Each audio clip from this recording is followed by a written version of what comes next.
അങ്ങനെ 2 ദിവസത്തെ ഫിഫിയിലെ കറക്കത്തിന് ശേഷം ഞങ്ങൾ തിരികെ ഫുക്കറ്റിലേക്ക് എത്തി. ഇനിയുള്ള 3 days ഞങ്ങൾ താമസിക്കുന്നത് ഇവിടെയാണ്, ബാൻയൂരി റിസോർട്ട്. റൂമിൽ ചെന്നൊന്ന് ഫ്രഷായി ഞങ്ങൾ ആദ്യം പോയത് പത്തോങ് ബീച്ചിലേക്കാണ്. ഫുക്കറ്റിലെ തന്നെ ഏറ്റവും കൂടുതൽ വാട്ടർ ആക്ടിവിറ്റീസ് നടക്കുന്ന ബീച്ചാണ് പത്തോങ് ബീച്ച്. അതുകൊണ്ട് തന്നെ ഇവിടം ഫുൾ ക്രൗഡഡ് ആണ്.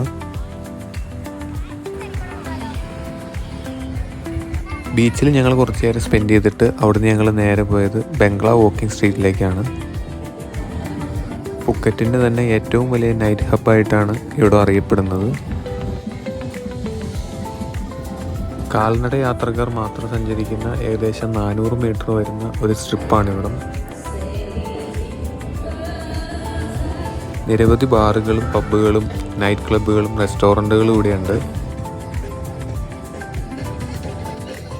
ലൈവ് മ്യൂസിക്കും ഇതുപോലുള്ള സ്ട്രീറ്റ് പെർഫോമൻസുകളും നമുക്ക് ധാരാളം ഇവിടെ കാണാൻ സാധിക്കും.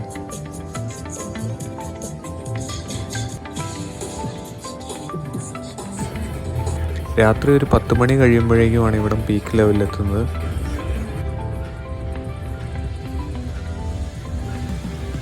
അവിടുന്ന് ഞങ്ങൾ നേരെ പോയത് ഫുഡ് സ്ട്രീറ്റിലേക്കാണ്. മുതലയും തവളയും തേളും മുതൽ ഒട്ടുമിക്ക എല്ലാ ജീവികളുടെയും മീറ്റ് ഇങ്ങനെയുള്ള ഫുഡ് സ്ട്രീറ്റുകളിൽ ലഭ്യമാണ്. ക്രൊക്കഡൈലിൻ്റെ മീറ്റ് നല്ലതാണെന്ന് നമ്മൾ പല വ്ളോഗുകളിലും കണ്ടിട്ടുണ്ട്. അതുകൊണ്ട് തന്നെ അതൊന്ന് ട്രൈ ചെയ്യാൻ ഞങ്ങൾ തീരുമാനിച്ചു.